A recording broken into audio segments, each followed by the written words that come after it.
I'm here in Portugal and I am playing in one of the biggest pro-ams in Europe. Holidays for Golfers and the PGA in Lancashire have organised this event. They've got me out here and I want to try and do as well as I possibly can. It's my first event of the year and I'm going to be training like Tiger Woods for 1 week. Now I'll just show you this. So this is basically Hank Haney talking about Tiger when he was at his peak, when he was training. So according to Haney, 13-hour training days were not uncommon for Woods. He would have one of his first workouts at 6 AM, then hit the range with Haney for a 2-hour session on swings and short games. Afterwards play 9 holes, continue working all the facets of the game, 6 PM until Woods has another workout. So I'm not going to be following Tiger's routine basically hour by hour, simply because the facilities here, they only really open at 7. So I won't be able to go to the gym at 6 if it's only open at 7. So that'll be pushed back an hour, but I'm going to go an hour later into the evening as well. So the first day, just going to be talking through short game. Now, my short game at the moment, I've absolutely no idea the state that it's in because I've not practiced my chipping and my putting on a proper green for literally months. So I'm going to start off with some chipping. Basically what I'm going to do, I've got my 3 wedges apart from my pitching wedge,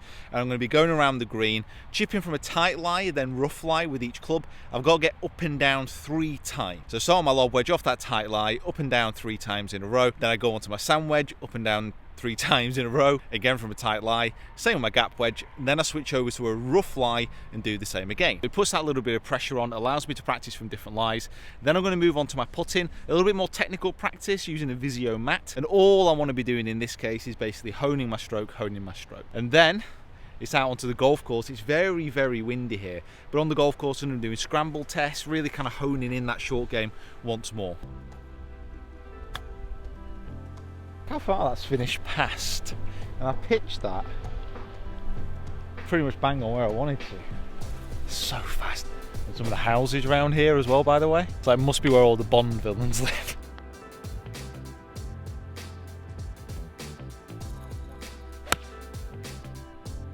Back at the hotel, that was pretty terrible on the golf course. Swing was just everywhere. My short game, which was the main focus of today, that was actually okay. I underread so many of the putts. There were quite big sweeping breaks on the greens, and once they started going in the wrong direction, because they were so good, there was not really much to stop it. One of the problems I've had with my short game technique is basically whipping the club inside my hands on the way back. Obviously not too extreme with a chip and a pitch, but it still goes that way. Then I have to rotate my hands a lot coming through, rather than keeping it on the outside of my hands going back and then turning my body on the way through to make sure that I have control over the club face and control over the loft. And actually, that was okay. I hit some decent shots out there, but I was missing it left and missing it right. But one of the wonders of modern technology is that I can contact Dan, who I have lessons off, to get him to have a look at my swing. I'll just send him some stuff via WhatsApp. I've explained this before, but I probably need to explain this a little bit more. I'm a PGA coach. That's still what I do. But a few years ago, I basically gave up control of my golf swing. And for many reasons, it's one of the best things I've ever done because I don't need to analyze. I don't need to think. I can now use Dan and ask Dan his opinion and for his advice, which is fantastic. Sometimes it's better to see yourself through someone else's eyes. So the South course is what I play today. Tomorrow I'm playing the North, and then on Wednesday, Laranjal. And I'm going to make some notes of the course now. Also got some work to do. Before all of that, I need to get to the gym. It's all part of the Tiger training routine. I get to the gym, then I can do my work, and I might even treat myself to a drink tonight. Another day and another golf course. So this is the North. I played on the South yesterday, and it is a beautiful day today. It is perfect temperature. It's about 17 degrees. There's not a bit of wind, but there's enough to make it interesting. Just spent about an hour on the range, just reminding myself of a few things. And I also worked with Dan via WhatsApp last night, just talking about the changes that I actually need to make. And to be honest, it's just amazing what modern technology can do. Got to sound it all day. But conversing with him over WhatsApp, just letting him know what was going on in my swing, is very much appreciated and worthwhile. Okay, first hole.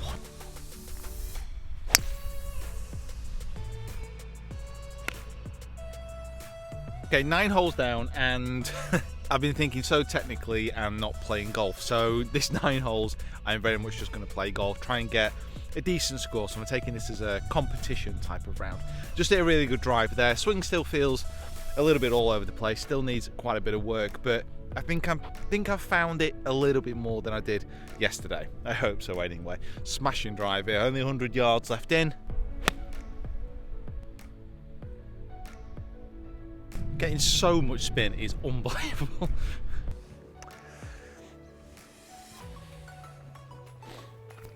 So the first thing, just to have a little bit of a look at, is something that Tiger does on the putting green. So he does a really simple drill, and it is so simple but so effective. All he does, he finds a putt which is straight, only about 3 to 4 feet.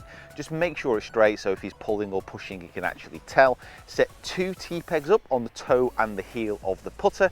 Then all he is trying to do is basically square the blade at impact and hit the center of the putter face. Now, one of Tiger's big feels while he's putting is that he releases the putter.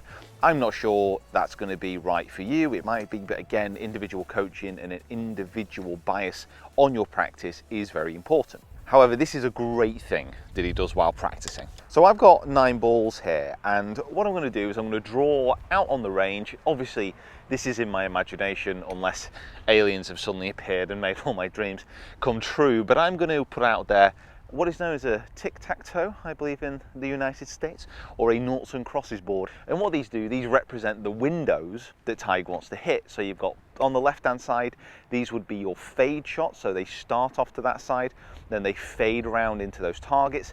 The middle ones, you got high, you got middle, you got low, and then the right ones, they work for the draw. Now, what Tiger will do in his practice session is basically pick each of those boxes, say, okay, I'm going to hit a fade mid-flight in the left middle box. That will be his first shot. Then he's going to say, okay, I'm going to hit a big high draw. That will be top right. I'm going to hit a stinger. That will be bottom middle, and so on and so forth. I'm going to get it right, guys. Sorry. You got it. Okay. So the first shot I'm going to try and imagine here is basically that flight that starts middle left. So I'm going to try and hit that mid-range little bit of a fade. First shots of the day. I'm not sure how wise this is. Now, see, that actually fade-wise was really good, but it was just that little bit high, so I've missed my window. That's gone through my top window, really. So now what I'm going to do, put the ball back in my stance a little bit, and I'm going to try that mid-flight one.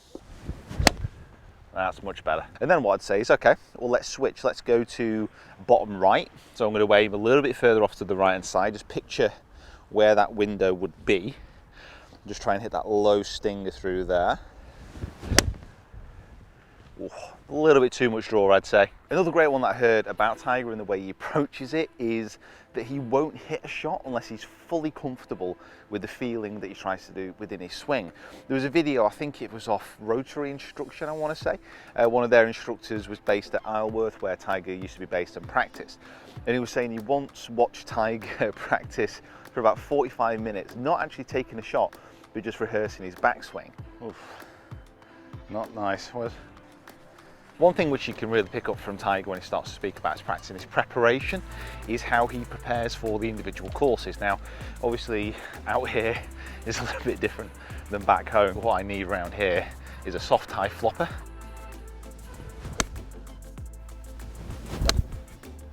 This is pretty indicative of what we're going to be facing this week. A little bit of mud on the ball because it has just rained.